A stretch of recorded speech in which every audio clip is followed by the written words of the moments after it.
Hello students, how are you. चलिए बेटा, आज मैं इकोनॉमिक्स का लेसन आपको स्टार्ट करवा रही हूँ, डिमांड एनालिसिस। ये माइक्रो इकोनॉमिक्स का बहुत इंपॉर्टेंट लेसन है। चलिए स्टार्ट करते हैं। तो सबसे पहले डिमांड का कंसेप्ट समझेंगे। अगर हम बात करते हैं डिमांड को कैसे मेजर किया जाएगा, कि मार्केट में डिमांड का कैसे हमें पता चलता है। जैसे फॉर एग्ज़ाम्पल एक मैगी की एग्ज़ाम्पल लेते हैं हम। मैगी जितनी ज़्यादा मार्केट में सेल होती है तो हम कहते हैं कि डिमांड मार्केट की ज़्यादा है। या कोई भी ऐसी सर्विस या कोई भी ऐसा प्रोडक्ट जो ज़्यादा मार्केट में बिक रहा है तो हम कहते हैं कि उसकी डिमांड ज़्यादा है, राइट। तो डिमांड की कॉन्सेप्ट को समझने के लिए यहाँ पे 3 चीज़ें बताई गई हैं। Desire to buy a commodity, having sufficient purchasing power and willingness to spend. ठीक है। डिमांड में अकेला डिज़ायर होना इनफ नहीं होता, कि मेरी डिज़ायर है कि मेरे पास बहुत बड़ा घर हो, या मेरी डिज़ायर है कि मेरे पास बहुत बड़ी गाड़ी हो, या मेरे पास बहुत सारी ज्वेलरी हो। अकेला डिज़ायर होने से डिमांड क्रिएट नहीं होता है, राइट। तो डिज़ायर होना ज़रूरी है, लेकिन डिज़ायर के साथ साथ आपके पास उस चीज़ को अवेल करने के लिए मनी पावर भी होना ज़रूरी है। So second main thing is that having sufficient purchasing power. Desire के साथ साथ आपके पास परचेजिंग पावर भी होना ज़रूरी है। और third point is willingness to spend. ठीक है, आपकी डिज़ायर है, आपके पास पैसे भी हैं और आप खर्च करने के लिए भी रेडी हैं। तो ये जब तीनों चीज़ें कंबाइन होंगी तब मार्केट में डिमांड क्रिएट होती है, राइट। अगर इन तीनों में से एक भी चीज़ मिस हो जाए, सपोज़ कि आपकी डिज़ायर है और आप मनी को स्पेंड भी करना चाहते हैं but you don't have money, आपके पास मनी नहीं है, तो मार्केट में डिमांड क्रिएट नहीं हो सकती, राइट। सो आगे अगर हम डिमांड की डेफिनेशन को समझना चाहते हैं तो उसके लिए मैंने एक शेड्यूल बनाया है आपको समझाने के लिए। Price of x commodity, 1 rupee, 2 rupee, 3 rupee, 4 rupees. देखिए प्राइस इंक्रीज़ हो रहा है और क्यू एक्स डिनोट करता है क्वांटिटी डिमांडेड को। जैसे कि अगर 1 रुपये कीमत है तो 4 यूनिट्स की डिमांड हो रही है मार्केट में, राइट।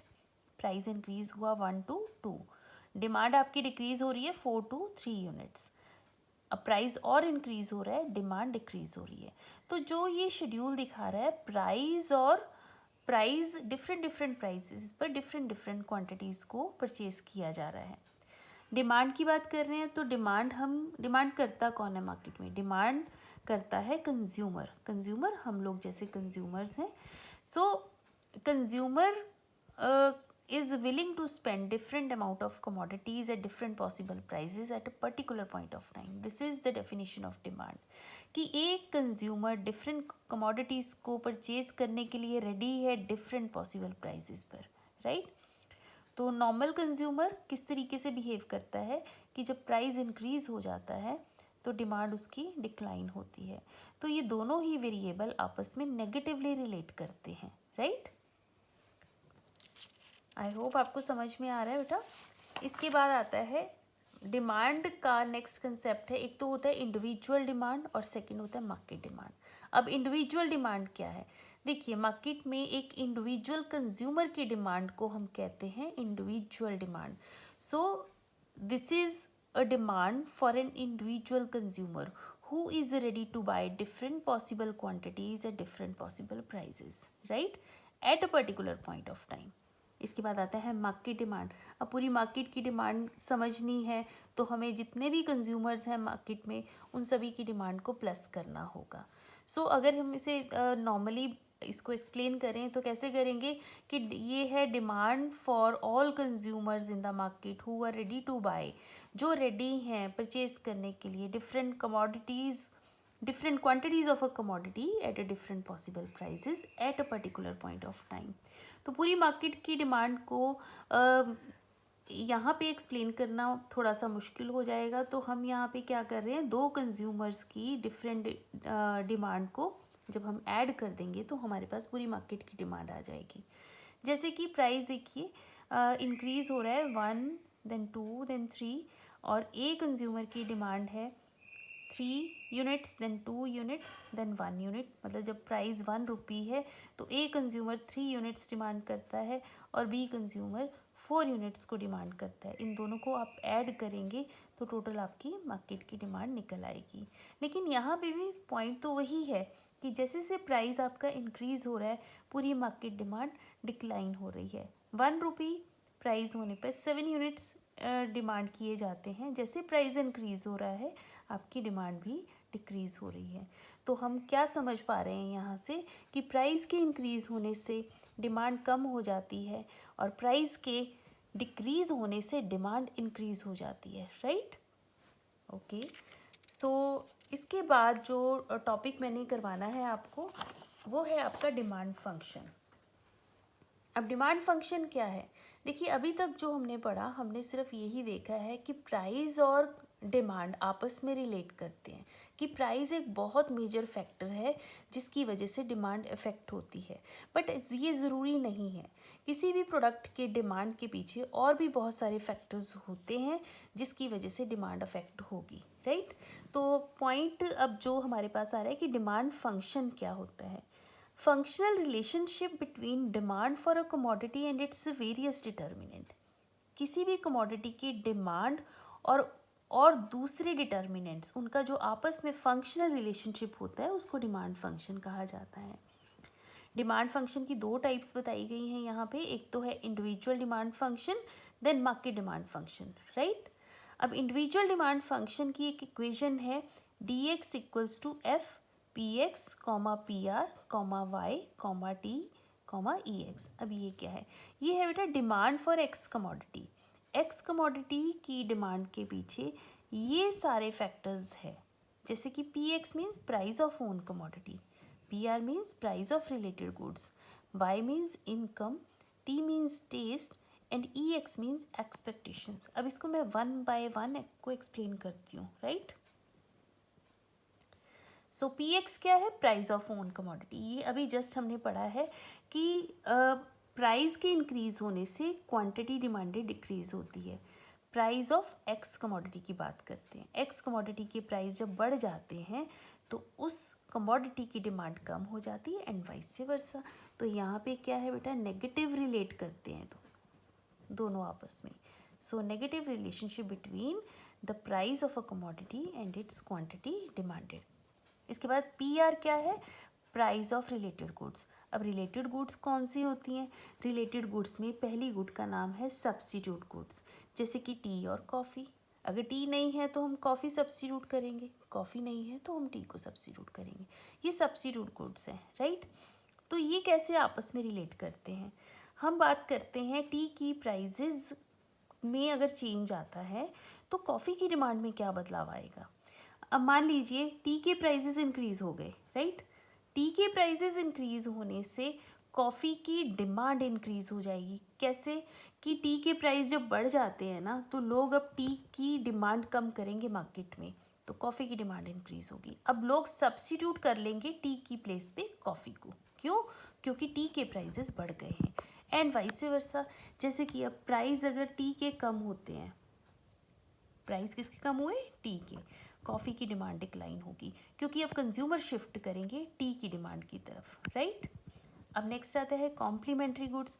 कॉम्प्लीमेंट्री गुड्स क्या होते हैं? जो एक दूसरे के साथ जॉइंटली डिमांड किए जाते हैं, which complete the demand for each other, right. जैसे कार और पेट्रोल।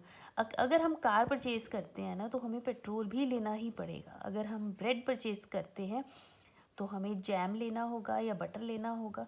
जो एक दूसरे के साथ जॉइंटली डिमांड किए जाते हैं उनको कॉम्प्लीमेंट्री गुड्स कहा जाता है। अब मैंने यहाँ पे एग्जांपल ली है कार और पेट्रोल की। अब कार के प्राइसेस अगर इंक्रीज़ हो गए तो पेट्रोल की डिमांड क्या हो जाएगी? कम हो जाएगी, क्योंकि कार के प्राइसेस इंक्रीज़ होने से कार की डिमांड कम होगी। अब कार की डिमांड कम है तो पेट्रोल की डिमांड ऑटोमेटिकली कम रहेगी। और अगर कार के प्राइसेस कम हो जाते हैं तो पेट्रोल की डिमांड इंक्रीज़ हो जाएगी। अब यहाँ पे कॉम्प्लीमेंट्री गुड्स में नेगेटिवली दोनों रिलेट करते हैं, प्राइस एंड डिमांड, राइट। और सब्स्टिट्यूट गुड्स में ये दोनों आपस में पॉजिटिवली रिलेट कर रहे हैं। ठीक है बेटा? ओके जी। इसके बाद आता है इनकम। वाई डिनोट करता है इनकम को। अब इनकम की बात करते हैं। किसी भी कंज्यूमर की इनकम का बहुत बड़ा प्रभाव पड़ता है डिमांड फॉर अ कमोडिटी अब कंज्यूमर की इनकम जो है ना वो दो टाइप की गुड्स में खर्च की जाती है, एक तो है नॉर्मल गुड्स और दूसरी होती है इन्फीरियर गुड्स, राइट। अब देखिए, अगर मेरी इनकम इंक्रीज़ हो जाती है, इनकम के इंक्रीज़ होने से नॉर्मल गुड्स की डिमांड इंक्रीज़ होगी, क्लियर। अब देखिए मेरी इनकम बढ़ गई, मोर शूज़, मोर पेन्स, मोर टी शर्ट्स, हर चीज़ मुझे ज़्यादा ज़्यादा चाहिए, राइट। तो इनकम के इंक्रीज़ होने से नॉर्मल गुड्स की डिमांड भी इंक्रीज़ होगी, और अगर इनकम कम हो जाती है तो नॉर्मल गुड्स की डिमांड भी कम हो जाएगी, क्लियर। अब इससे इन्फीरियर गुड्स के साथ इसको रिलेट करते हैं। इनकम के इंक्रीज होने से इन्फीरियर गुड्स की डिमांड कम हो जाती है, क्लियर।